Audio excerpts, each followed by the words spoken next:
스페인 매체 엘데스마르케는 이강인 에이전트가 최근 EPL을 돌고 왔다. 원하는 클럽이 있다고 전했습니다. 이강인을 향해 EPL 클럽이 관심 있다는 소식은 이번이 처음은 아닌데요. 스페인 매체 렐레보는 지난 3월 에이전트인 하비에르 가리도가 영국에서 많은 경기를 보고 맨유, 아스톤 빌라, 에버턴 등 EPL 클럽과 만났다고 전했습니다. 이어 가리도는 이강인을 포함해 발렌시아의 하비게라, 바르셀로나의 이냐키 페냐, 레알 마드리드의 헤수스 포르테아 등의 매니지먼트를 담당하고 있다고 덧붙였습니다. 이에 전문가들은 발렌시아의 하비게라와 이강인이 유력하다고 보고 있고 이강인이 특히 유력하고 점치고 있는 것입니다. 이강인 파리가 데려갈 정도로 실력과 잠재력이 이미 입증된 선수이고 그뿐 아니라 마케팅 파워도 엄청난데요. 특히 데뷔 시즌 킬리안 음바페를 제치고 유니폼 판매 1위를 기록하는 등 남다른 존재감을 과시하기도 했습니다. 프랑스 매체 라데페체는 기자 압델라 불마의 언급을 전했는데 PSG에서 유니폼을 가장 많이 판매한 선수는 이강인이라고 전했다. 프랑스의 유명 기자 불마는 이강인은 마요르카에서 PSG 이적 후 인기가 높았다. 유니폼을 가장 많이 판매했다고 감탄을 금치 못했습니다. 프랑스 리그앙 공식 사무국도 이강인의 존재감을 조명했는데 PSG의 슈퍼스타는 이강인이다. 파리가 열광 중이다. 유니폼이 미친 듯이 팔린다며 놀라움을 금치 못했다. 프랑스 매체 르텐스포츠은 이강인은 대박이다. 영향력은 스포츠 수준에서 그치지 않고 있다. PSG는 아시아 시장을 공략할 수 있고 수입을 늘릴 수 있다며 존재감을 조명했었습니다. 이에 마케팅에도 진심인 EPL 구단이 이강인을 적극적으로 원하고 있는 상황입니다. 글로벌 매체 온더미닛에 따르면 노팅엄 포레스트도 이강인 영입을 눈독 들이고 있다. 파리 생제르맹은 이번 겨울 매각할 수도 있다고 전했습니다. 이어 토트넘이 이강인에게 관심을 보이고 있다. 맨체스터 유나이티드와 뉴캐슬 유나이티드는 PSG와 접촉했다. 매각 가능성을 문의했다고 전했습니다. 이와 함께 이강인은 PSG 주전 경쟁에서 유리한 위치가 아니다고 언급했습니다. 또한 이강인은 아스널과도 연결됐는데요. 스페인 매체 피차에스에 따르면 이강인의 이적료가 4천만 파운드 약 600억으로 붙었는데 맨유가 문의했다고 전했습니다. 영국 매체 디 애슬레틱은 이강인은 아스널이 노리는 선수다. 새로운 도전을 원한다고 전했습니다. 그러면서 이강인은 아스널에 잘 알려진 선수다. 하지만 가격은 부담스럽다. PSG는 아시아 시장에서 큰 영향을 미치는 이강인을 쉽게 내주지 않을 것이다. 임대 후 완전 이적이라면 가능할 수도 있다고 덧붙였습니다. 유럽의 각 매체들이 직접적으로 언급한 EPL 구단만 노팅엄, 뉴캐슬, 아스톤 빌라, 에버튼, 토트넘, 아스널, 맨유로 총 7개 구단입니다. 물론 이강인과 하비게라 2명 중 1명인 구단도 있는데요. 과연 이강인의 행보는 어떻게 될까요? 파리 생제르맹에서 맹활약 중인 이강인 선수를 객관적으로 평가한 지표가 축구 커뮤니티에서 화제가 되고 있습니다. 파리 생제르맹에서 뛰었던 선수들 중 한 경기에서 키패스 7회 이상 기록한 선수는 총 4명입니다. 모두가 알만한 월클인 선수들밖에 없습니다. 네이마르, 디마리아, 메시, 사라비아 선수인데요. 이 중 네이마르는 3회나 기록할 정도로 파리 생제르맹에서 키패스를 뿌리는 역할을 담당했었습니다. 그리고 이제 이강인 선수가 추가되었습니다. 심지어 이번 시즌만 2번째입니다. 지난 2024년 시즌에서 키패스 7개를 기록했고 올 시즌 생테티엔전에서 키패스 7개를 기록하며 네이마르 선수에 이어 2번째로 많은 한 경기 키패스 7회 기록 선수가 되었습니다. 여기에 패스마스터 윤정환 감독이 이강인 선수를 어떻게 생각하는지 이야기한 내용이 재조명되고 있습니다.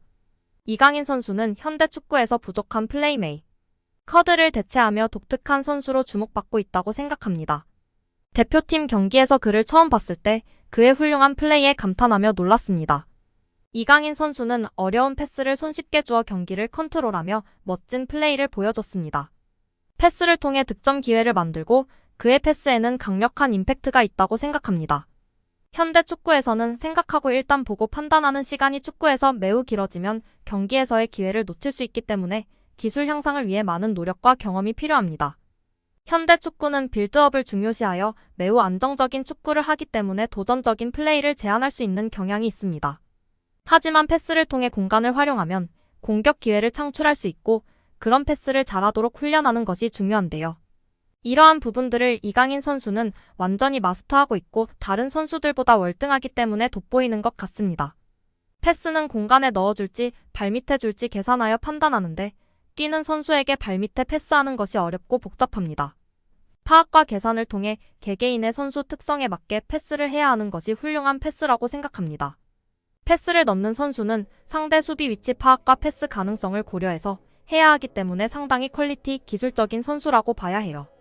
이러한 패스를 하는 이강인 선수는 정말 대단한 선수로 존중해야 합니다. 특히 압박이 강력한 상황에서도 자신의 플레이와 압박에 능숙하게 대처하는 뛰어난 실력을 보여주었는데 정말 놀라웠습니다. 압도적이었습니다. 앞으로는 이강인 선수를 중심으로 한국 대표팀이 재편될 가능성이 많을 것 같습니다. 이강인 선수가 어린 시절에도 훌륭했지만 최근 몇 년 사이 폭풍적으로 성장한 것으로 피나는 노력을 했기 때문이라고 생각합니다. 어릴 때부터 독특한 재능을 갖고 있었지만 지금의 실력은 노력 덕분에 달성한 거라 생각되어집니다. 피지컬적으로도 성숙해져서 속도, 수비, 피지컬 등에서 큰 발전을 이루었습니다. 체력 향상을 위해 웨이트 트레이닝도 하며 몸에 힘이 붙어 가속력과 스피드가 향상되었습니다. 이제 스피드뿐만 아니라 힘과 게임 감각도 향상되어 뛸 수 있는 힘이 생겼습니다. 하지만 가장 중요한 것은 지속적으로 경기를 뛰면서 경기 감각과 실전 경험을 통한 기술적, 정신적, 경험적 성숙이 필요합니다. 등의 발언을 하며 이강인 선수에 대한 자신의 생각과 평가를 전했는데요. 이에 많은 팬들이 공감하며 지지를 보내고 있는 상황입니다. 정말 우리 이강인 선수는 현대 축구에서의 독특한 플레이로 차별화되어 있다는 생각입니다. 그의 패스 타이밍과 패스 궤적, 선택 등이 정말 번뜩이고 뛰어나다고 느끼고 있습니다. 최용수 감독은 이강인에 대해 걸출한 대단한 물건이라고 했습니다. 현역 시절과 비교했을 때 비슷한 선수를 찾아달라는 질문에 최 감독은 내 시절에는 그러한 선수가 없었다. 굳이 찾자면 고종수, 윤정환, 일본의 나카무라 슌스케를 들 수 있다며 안정감 있게 경기 운영을 하는 면이 닮았다고 밝히며 화제가 되기도 했습니다. 윤정환 감독은 이강인에 대해 제대로 경기를 본 것은 국가대표팀 경기가 처음이었다. 엄청난 퍼포먼스였다. 경기장 모든 선수를 통틀어 이강인밖에 보이질 않았다. 고 발언했습니다. 이전의 패스마스터로서 이강인의 패스에 대한 평가 질문에는 현역의 나보다 나은 것 같다. 패스는 노력이 아닌 감각과 재능이다라고 발언하기도 했습니다. 여기에 이강인의 활약에 고무된 김도훈 감독은 공개적인 자리에서 특급 칭찬을 날리며 화제가 되고 있습니다. 지난 9일 김 감독은 국내 매체와의 인터뷰에서 이강인의 이름을 직접 언급했습니다. 김 감독은 이강인은 솔직히 계속 칭찬을 해줘야 하는 선수라며 축구 선수로는 최고의 테크니션이라고 생각한다라고 말했습니다. 이어 오른발, 왼발 가리지 않고 모든 플레이가 탁월하다라며 메시가 뛰는 모습을 보는 것만으로도 영광이라고 느낀 적이 있는데 이강인 그리고 손흥민 역시 동시대에 볼 수 있다는 게 자랑스럽다라고 덧붙였습니다. 그러면서 이강인이 마음적으로 힘든 부분이 많았기에 우리가 그를 보호하고 보듬어줘야 한다라고 강조하며 팬들의 공감과 지지를 받고 있습니다. 여기에 최근 볼만찬 기자들 유튜브 채널에서 한국 축구의 레전드 고정훈 김포 감독님의 극찬이 화제가 되고 있습니다. 손흥민 선수는 말할 것도 없이 최고다. 프리미어리그에서 그렇게 활약하고 득점왕을 한다는 것은 정말 믿을 수 없는 일이다. 그리고 요즘 눈에 띄는 선수가 이강인이다. 작년까지만 해도 저 피지컬로 과연 유럽에서 살아남을 수 있을까라는 생각이 강했던 선수였다. 올해 그의 퍼포먼스를 보면서 완전히 생각이 바뀌었다. 정말 최고다. 기술이 최고인 것은 물론 눈빛이 다르다. 악발이 근성이 있다. 기질이, 승부욕이 장난이 아니다. 저런 모습을 특히 배우라고 선수들에게도 이야기하고 있다.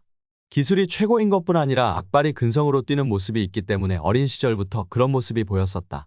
그러니 살아남는 것이고 최고가 되는 것이다. 앞으로도 더 좋은 모습을 보여줄 이강인 선수이다. 라며 극찬했습니다. 옆에 있던 축구 전문 기자들도 레알과의 경기에서도 주눅들지 않고 자신의 퍼포먼스를 보여주고 라모스에게도 강하게 태클하는 등 승부욕과 감독님이 말한 근성, 기질이 보였던 것이 정말 대단한 것 같다.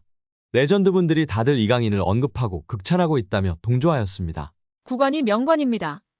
노쇠화 기미가 뚜렷하대도 한 단계 레벨이 낮은 리그에선 준치가 될 수 있는데요. 파리 생제르맹이 잉글랜드 프리미어리그 역대 최고 미드필더로 칭송받는 케빈 더브라위너와 2년 계약을 추진한다는 보도가 나오며 화제입니다. 볼프스부르크 시절에는 분데스리가를, 맨시티 유니폼을 입고선 EPL을 말 그대로 폭격하던 플레이메이커가 더브라위너입니다.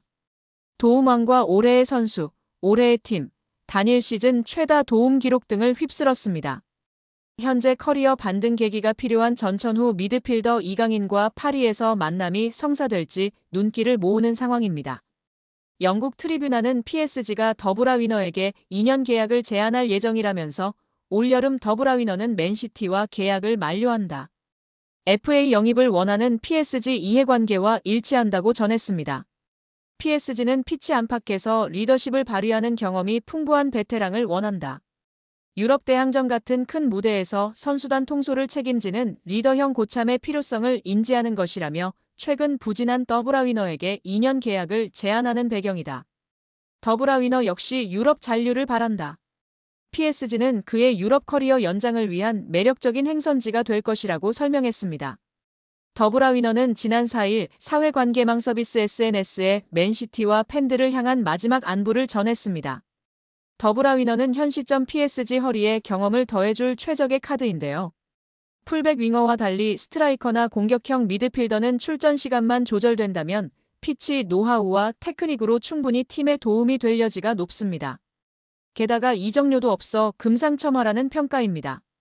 맨시티가 그의 대안으로 플로리안 비르츠, 페드리, 사비 시몬스 등을 주시하지만 펩 과르디올라 감독 말처럼 냉정하게 올여름 더브라위너를 완벽히 대체할 순 없다며 고개를 젓는 데는 이유가 있습니다.